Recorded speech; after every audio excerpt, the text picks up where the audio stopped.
اسی علم کے حوالے سے اس شخص سے متعلق یہ 4 باتیں جو ہیں لکھ دی جاتی ہیں۔ اب اس کو سمجھنا چاہیے، اصل میں جو بات مسئلہ تقدیر کے سمجھنے میں، جو یوں سمجھیے کہ ایک بہت آسان فارمولہ ہے اگر سمجھنا چاہے انسان، اور یہ میں عرض کر چکا ہوں کہ سمجھنا چاہیں گے تو سمجھ جائیں گے، تفصیل میں جائیں گے تو الجھ جائیں گے، اور مناظرہ اور مباحثہ کریں گے تو گمراہ ہو جائیں گے۔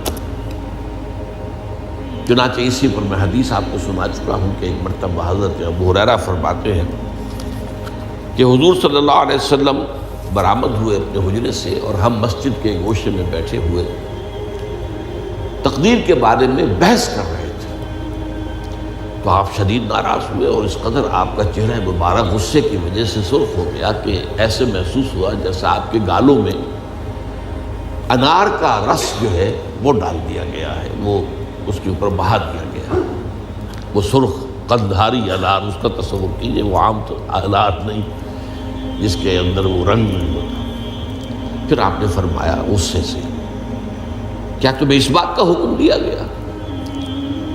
کیا مجھے تمہاری طرف اسی کام کے لیے بھیجا گیا کہ اس مسئلے میں تم بحث کرو؟ عزمت علیکم، میں تاکید کر رہا ہوں اس مسئلے میں بحث سے گریز کرو، بحث مت کرو۔ تو یہ مسئلہ اگرچہ اس اعتبار سے بڑا مشکل ہے، اگرچہ سمجھنا چاہیں تو سمجھ سکتے ہیں، لیکن میں ایک اور حدیث بھی آپ کو سنا دوں کہ اس پر ایمان کس قدر لازم ہے۔ یہ ایک تابعی ہے حضرت ابن دالمی رحمۃ اللہ علیہ، وہ فرماتے ہیں، طویل حدیث ہے، میں اس کا خلاصہ بیان کر رہا ہوں، کہ میرے دل میں تقدیر کے بارے میں کچھ وسوسے پیدا ہوئے، تو میں نے جو بھی کبار صحابہ اس وقت زندہ تھے، بقید حیات تھے، ان سب سے ملاقات کی۔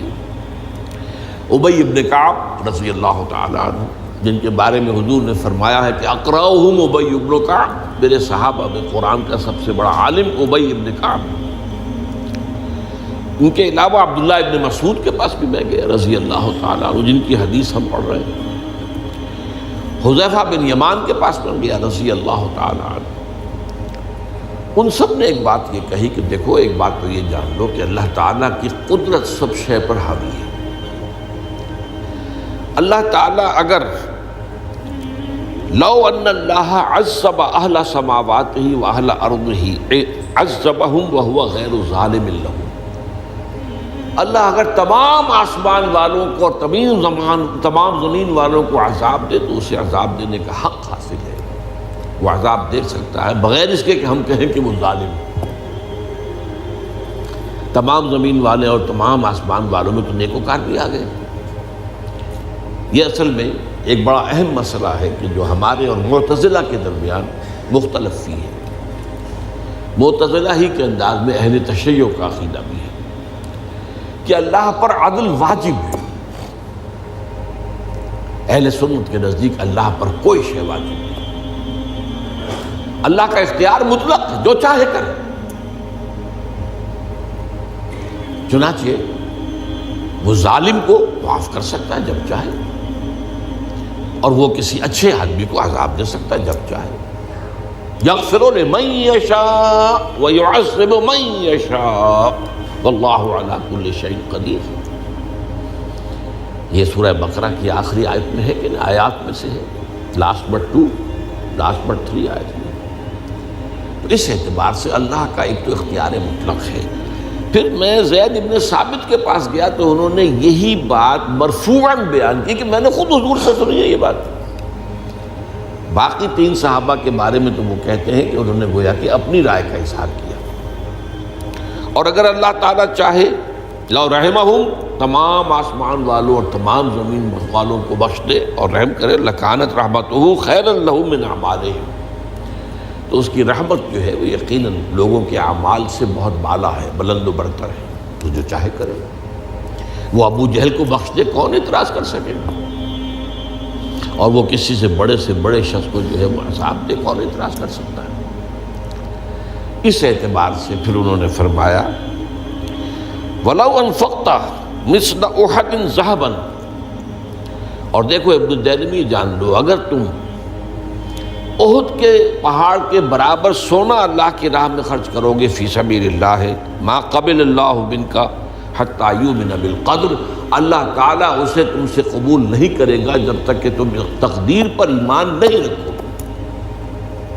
اور اس کے بعد فرمایا اعلم، جان لو، انما اصابک لم یکن لیخطئک، جو چیز تم پر واقع ہوتی ہے، کوئی تکلیف آتی ہے، کوئی حادثہ پیش آتا ہے، وہ تم سے ٹلنے والا تھا ہی نہیں۔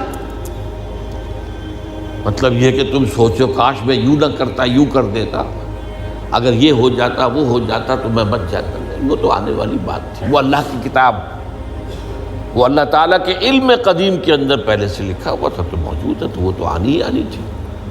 وَأَنَّمَا أَخْطَأَكَ لَمْ يَكُنْ لِيُصِيبَكَ، اور جو چیز کہ تم سے چھوٹ گئی، جاتی رہی، تمہارے ہاتھ سے نکل گئی، ممکن ہی نہیں تھا کہ وہ تمہیں ملتی، وہ اللہ تعالیٰ کا وہ جو علم قدیم ہے اس کے اندر پہلے سے طے ہے۔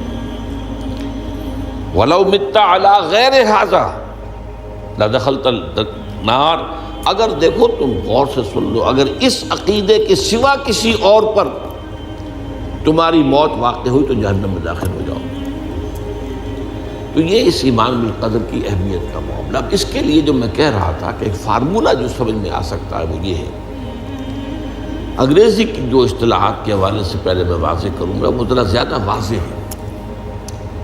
ایک ہے پری نالج، کسی چیز کا علم پہلے سے ہونا، ایک ہے پری ڈیسٹینیشن،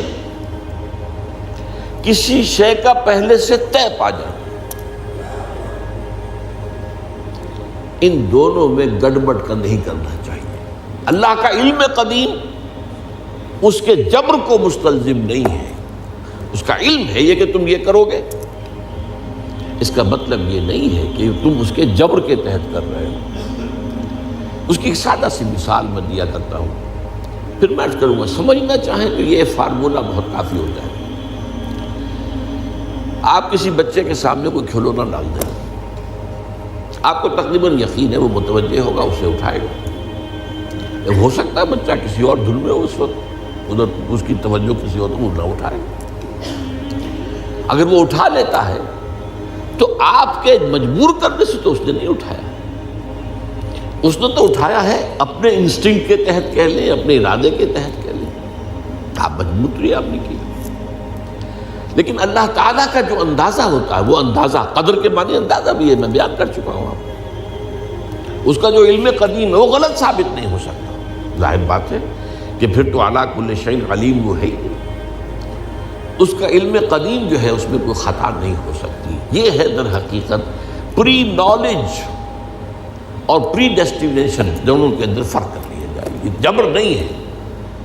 ہاں اللہ تعالیٰ کا علم ہے، اس علم کے مطابق چیز جو ہے وہ لکھتی گئی ہے، وہ تو ہو کر رہی ہے، ہوتی تو ہے، لیکن اس کے